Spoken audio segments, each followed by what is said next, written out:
Hyderabad study సర్కిల్లో తెలంగాణ రచయితల సమావేశం జరుగుతోంది. ఈ సమావేశంలో ప్రెస్ అకాడమీ ప్రెసిడెంట్ అల్లం నారాయణ మాట్లాడుతున్నారు. ఇప్పుడు లైవ్ చూద్దాం. రామభజన జరిగింది అక్కడ. అంటే ఆయనకు విసుగొచ్చింది, చెప్పిండు, అరే ఇదేందా పాటలు రాయమంటే ఇట్లా రాసినని. తెలంగాణ పాట ఏంది, అది ఎంత అద్భుతమైన పాత్ర నిర్వహించింది. ఒక సామాజిక మలుపులో, రాజకీయ మలుపులో ఒక మహా ఉద్యమాన్ని నడిపించింది తెలంగాణ పాట. ఆ పాటను తీసుకుపోయి అట్లా అంటే ఆయనకే కోపం వచ్చేటంత స్థాయిలో ఆ పాట ఉంటుంది. అది పాట ఎట్లయితుంది, అది సాహిత్యం ఎట్లయితుంది, వాళ్ళు రచయితలు ఎట్లయితారు? ఇది కీలకమైన ప్రశ్న. రచయితలారా మీరేవైపు అన్నది అతిపెద్ద ప్రశ్న. నిజానికి కొత్త విషయాలు చాలా వస్తున్నాయి.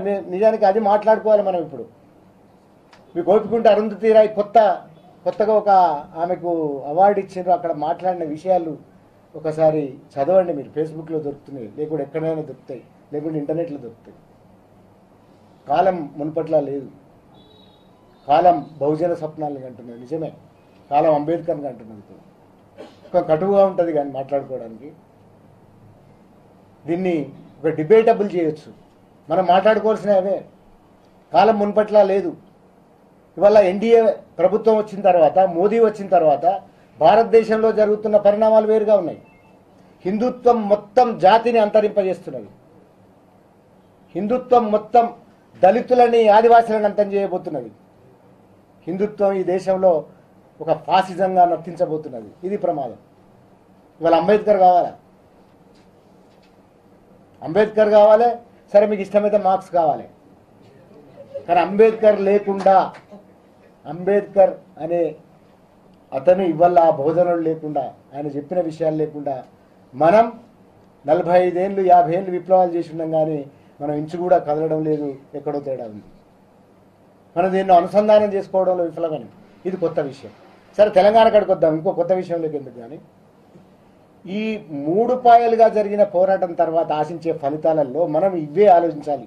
ఏ ప్రజాస్వామ్య తెలంగాణలో ప్రజల ఆకాంక్షలు ఎట్లా వెల్లడైనాయో, ఎజెండా ఎట్లా వచ్చిందో, ఏ సామాజిక తెలంగాణలో ప్రజా ఆకాంక్షలు ఎట్లా వెల్లడైనాయో, ఎజెండా ఎట్లా వచ్చిందో, ఈ భౌగోళిక తెలంగాణలో ఈ 2 స్ట్రీమ్స్ కూడా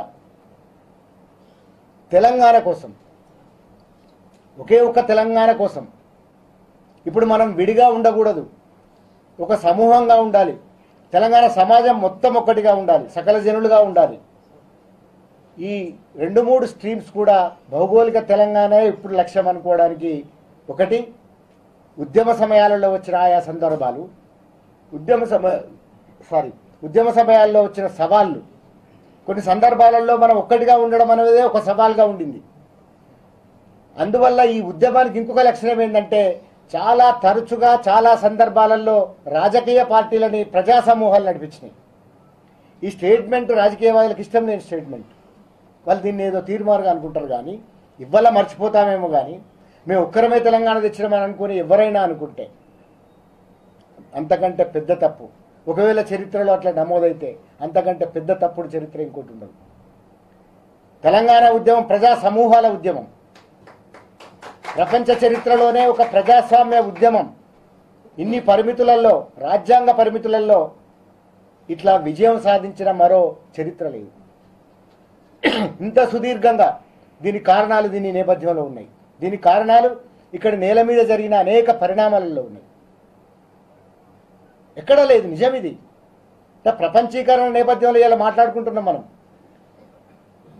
దీనిలో చిన్న విషయం చెప్తా, ఎట్లా ఉంటుంది ప్రపంచం అనేది. ఐఏఎస్ ఇంటర్వ్యూలలో ఇవాళ ఆంధ్రజ్యోతిలో చిన్న వార్త ఉన్నది, గమ్మత్తున్నది. కాబట్టి ఐఏఎస్ ఇంటర్వ్యూలలో మునుపటి పద్ధతి కాకుండా మన వరంగల్లో ఎవరో మొత్తం మీద ఉన్నట్టున్నాడు క్యాండిడేట్. అవునా, మీ ఊళ్ళో ఇట్లా తీవ్రవాద ఉద్యమం ఉండేది కదా, దాని సంగతి ఏంది, ఇప్పుడు ఏంది దాని పరిణామం అని అడిగితే ఈయన ఏదో తటస్థంగా చెప్పడానికి ప్రయత్నం చేసినాడు. అట్లా కాదు, విషయం ఏంది అని అంటే, లేదా ఆయన నిజంగా బాగా మంచి తెలివైన సమాజం, అతను తెలివైన వాడు ఉన్నట్టున్నాడు. గ్లోబలైజేషన్ నేపథ్యంలో మా వాళ్ళంతా కూడా కెరీరిస్టులు అయిపోయినని చెప్పినట్టు. Right answer. అట్లాంటి దాంట్లో అంటే ప్రపంచం అంతా ఏం ఊహిస్తున్నది? నిజంగానే తెలంగాణ ఒక ఉద్యమం వచ్చి చల్లారిన తర్వాత, ఒక వేవ్ వచ్చిన తర్వాత, ఇంతకుముందు తిరుమలరావు గారు అన్నట్టు, ఒక వేవ్ వచ్చిన తర్వాత వచ్చే పరిణామాలలో దాన్ని అర్థం చేసుకోకపోతే ఒక శబ్ద వస్తుంది. నిజమే, కొన్నాళ్ళు ఉండొచ్చు. కానీ దాన్ని అర్థం చేసుకొని అది ఎటుపోతున్నదో తెలుసుకోకపోతే మనకు మార్గం ఉండదు, తువ్వ ఉండదు, ఎటుపోవాలో తెలియదు. ఇట్లాంటి సమాజాలు డిప్రెషన్లలోకి పోయి సంక్షోభాలలోకి పోయే అవకాశం ఉంటుంది. చాలా సమాజాలు అట్లా అవుతాయి. కానీ తెలంగాణ సమాజం ఒకవైపు గ్లోబలైజేషన్ నేపథ్యం, ఈ గ్లోబలైజేషన్ నేపథ్యంలో వచ్చిన మార్పులు, మరోవైపు నిజంగానే సమాజంలో వచ్చిన మార్పులు, వీటన్నిటిని తట్టుకొని ఒక ప్రజాస్వామ్య ఉద్యమాన్ని మనం 96 అనేది ప్రామాణికంగా తీసుకుంటూ ఉన్నాం. కాబట్టి 19 సంవత్సరాల పాటు ఇవాళటికి 18 సంవత్సరాల పాటు నడిపించిందంటే ఎస్, ఇంతకు మించి అయితే ఎందుకు నడిచింది, ఎట్లా నడిచింది? ఒక రాజకీయ పార్టీ నడిపితే ఇట్లా సాధ్యమవుతుందా? కాదు. తెలంగాణ సమాజం మొత్తం దీనిలో సంలీనమైంది కాబట్టి, దీన్ని అర్థం చేసుకున్నది కాబట్టి, ఇది తప్ప మార్గం లేదని అనుకున్నది కాబట్టి, దీనికి ఒక గత చరిత్ర వారసత్వం ఉన్నది కాబట్టి, ఆ లెగసీ నుంచి కొట్లాడి వల్ల అనేక శక్తులు, అనేక అభిప్రాయాలు గల శక్తులు ఈ తెలంగాణ ఉద్యమంలో ఉన్నారు. అందువల్ల వచ్చిన తెలంగాణలో మనం ఏం ఆశిస్తున్నాం అనే దానికి ఈ రకంగానే మనం మాట్లాడుకోవాల్సింది. భావజాల పరంగా ఏ భావజాల పరంగానైతే ఇవాళ భౌగోళిక తెలంగాణ వచ్చిందో, ఇది వచ్చిన తర్వాత మనం అనుకున్న కనీస ప్రజాస్వామ్య స్వేచ్ఛలు అమలవుతున్నవా లేదా, ఇది కీలకమైన అంశం. నిజంగానే మనం స్వేచ్ఛగా జీవిస్తున్నామా లేదా? నిజంగానే మనం స్వేచ్ఛగా 80లకు ముందు 90లకు ముందున్న నిర్బంధ వాతావరణంలో ఉన్నామా? ఆట మాట పాట మాట్లాడగలుగుతున్నామా? స్వేచ్ఛగా ఆలోచించగలుగుతున్నామా? ఇప్పటికీ స్వేచ్ఛగా ఉన్నామా? భయం లేకుండా ఉన్నామా?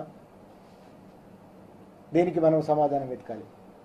మీకు తెలుసు ఈ సమాధానం, నాకు తెలుసు. ప్రజాస్వామ్య స్వేచ్ఛలు అమలు కావడం లేదు.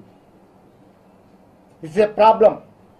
అంటే ఏ మెయిన్ స్ట్రీమ్లోనైతే, ఏ ఉద్యమంలోనైతే ప్రజాస్వామ్య ఒక స్ట్రీమ్ ప్రవాహం అయితే కలిసిందో ఆ ప్రజలకు సంబంధించిన ఆకాంక్షలు నెరవేరినట్టు లెక్క. రెండవ వైపు సామాజిక న్యాయం. ఈ సామాజిక న్యాయం అనేది మాట్లాడినప్పుడు తెలంగాణ ఉద్యమ సందర్భాలలో, చాలా సందర్భాలలో కింది నుంచి అనేక ప్రశ్నలు వచ్చాయి. నిజమేనా? తీసుకుపోయి ఓ మైనారిటీ వాళ్ళ చేతుల్లో పెడతారు మీరు, వాళ్ళకున్న చరిత్ర వేరు. తెలంగాణ పల్లెల్లో అట్లాంటి చరిత్ర గల వాళ్ళ చేతిలో ఈ తెలంగాణ పెడితే ఏమవుతుంది, మళ్ళొక్కసారి దొరల తెలంగాణ వస్తుందని అన్నవాళ్ళు ఉండేవాళ్ళు. వాళ్ళని సముదాయించే వాళ్ళం. ఉద్యమం ఇక్కడ సమస్య సామాజిక తెలంగాణనా భౌగోళిక తెలంగాణనా అని మళ్ళీ తెలంగాణ వాదం తనని తాని పునర్విమీక్షించుకుంటున్నది. ఈ సందర్భంలో అయిన గాయాలని మనం గుర్తు చేసుకుంటున్నాం, జరిగిన బలిదానాలని గుర్తు చేసుకుంటున్నాం, త్యాగాలని గుర్తు చేసుకుంటున్నాం. మనం మాట్లాడుకోవాలి. మనం చేసేటువంటి సంభాషణ అది ప్రపంచం వినాలి, మొత్తం దేశం కూడా వినాలి. ఆ బాధ్యత వాళ్ళకు ఉంది, చెప్పాల్సిన బాధ్యత కూడా రచయితలకు ఉంది. ఎందుకంటే చిన్న రాష్ట్రాల కోసం పోరాడిన తర్వాత అది పెద్ద మనుషుల చేతుల్లోకే పోతుంది, కానీ మామూలు మనుషులకి ఏమీ ఒరగదనే ఒక సందేశం గనక భారతదేశంలో ఇతర జాతుల పోరాటాల్లో, ఇతర దేశాల పోరాటాల్లో ఈ మెసేజ్ పోతే చాలా తప్పు. ప్రజా ఉద్యమాల పట్లనే ఒక విశ్వాసం పోతుంది. కాబట్టి ఇవాళ అక్షరాలు తప్పనిసరిగా ఆలోచించవలసినటువంటి ఆ మెసేజ్ ని పోనివ్వకుండా, ఎస్ కవులు, రచయితలు, ఆలోచనా పరులు ఉన్నారు, ఆలోచిస్తున్నారు, అలా కాకుండా చేసేటువంటి శక్తి మళ్ళీ వాళ్ళకే ఉంది, ఇంకెవరికీ లేదు అనే ఒక మెసేజ్ ని కూడా మనం పంపించవలసినటువంటి అవసరంలో ఇవాళ ఇక్కడ కూర్చున్నాం. ఇది మేము బహిరంగ సభగా అనుకోలేదు, సాహిత్య సభనే. ఇక్కడ సాహిత్యకారుడు కాని ఒక వ్యక్తి అంటూ ఎవరు లేరు. అందరూ కళలని